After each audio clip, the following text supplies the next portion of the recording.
ఈ రోజు క్రికెట్ అభిమానులకు నిజంగా మిక్స్డ్ ఎమోషనల్ను ఇచ్చిన రోజు. భారత్ వర్సెస్ న్యూజిలాండ్ మధ్య జరిగిన 3వ వన్డే మ్యాచ్పై మొత్తం క్రికెట్ ప్రపంచం దృష్టి పెట్టింది. ముందుగా టాస్ గెలిచిన న్యూజిలాండ్ బ్యాటింగ్ను ఎంచుకుంది. ఆ నిర్ణయం ఎంత కీలకమో మ్యాచ్ ముందుకు సాగే కొద్దీ స్పష్టమైంది. న్యూజిలాండ్ ఓపెనర్లు ఆత్మవిశ్వాసంతో ఇన్నింగ్స్ ను ప్రారంభించారు. భారత బౌలర్లు ఆరంభంలో కొంత కట్టడి చేసినా మిడిల్ ఓవర్లలో న్యూజిలాండ్ బ్యాట్స్మెన్లు పుంజుకున్నారు. ఇక్కడే రంగంలోకి దిగాడు డారెల్ మిచెల్. భారత బౌలర్లపై ఎలాంటి ఒత్తిడికి లోను కాకుండా స్ట్రైక్ ప్లే చేస్తూ అద్భుతమైన సెంచరీ పూర్తి చేశాడు. అతని ఇన్నింగ్స్ తో న్యూజిలాండ్ స్కోరు వేగంగా పెరిగింది. తనతో పాటు ఫిలిప్స్ కూడా చాలా బాగా ఆడాడు.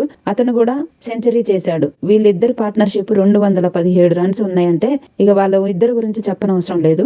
ఓవర్ల చివర్లలో భారీ షాట్లతో భారత్పై భారీ స్కోరు నమోదు చేశారు వీళ్ళిద్దరు. చివరికి న్యూజిలాండ్ భారీ లక్ష్యాన్ని భారత్ ముందు ఉంచారు. ఈ స్కోర్ చూసి భారత అభిమానులందరిలో ఒక్కసారిగా టెన్షన్ మొదలైంది. ఇక భారత్ చేసింగ్ విషయానికి వస్తే ఓపెనింగ్ లో భారత బ్యాట్స్మెన్లు కొంత స్థిరంగా ఆడే ప్రయత్నం చేశారు. కానీ కీలక సమయంలో వికెట్లు కోల్పోవడం టీమిండియాకు ఒక పెద్ద దెబ్బ అయింది. అలాంటి పరిస్థితులలో మళ్లీ ఆశలన్నీ ఒకే ఒక పేరు మీద నిలిచాయి. అతనే విరాట్ కోహ్లీ.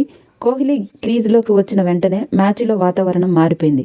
సింగిల్స్, డబుల్స్తో ఇన్నింగ్స్ను నిలబెట్టుకుంటూ అవసరమైనప్పుడల్లా బౌండరీలు కొడుతూ తన క్లాస్ ఏంటో చూపించాడు. ప్రతి షాటుతో స్టేడియంలో ఉన్న అభిమానులను ఉత్సాహంగా మార్చాడు. టీవీల ముందు ఉన్న కోట్లాది మంది ఇంకా మ్యాచ్ మన చేతిలోనే ఉంది అనే నమ్మకం కలిగించాడు. ఆ నమ్మకానికి ప్రతీకగా విరాట్ కోహ్లీ అద్భుతమైన సెంచరీ సాధించాడు. ఇది కేవలం ఒక సెంచరీ కాదు, భారత ఆశలకు ప్రాణం పోసిన ఇన్నింగ్స్. కానీ క్రికెట్ ఎప్పుడు ఒకే ఆటగాడి మీద ఆధారపడి ఉండదు కదా.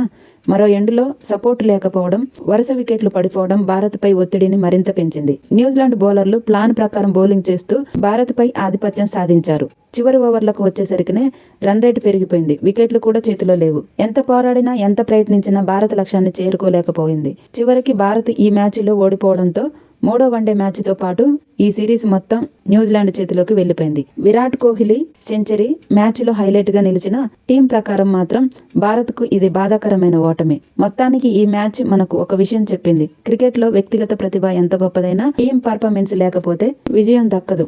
ఇక ముందు వచ్చే మ్యాచ్లలో టీమిండియా ఇంకా బలంగా తిరిగి రావాలని కోట్లాది మంది అభిమానులు ఆశిస్తున్నారు. అయితే మీ అభిప్రాయం ఏంటి?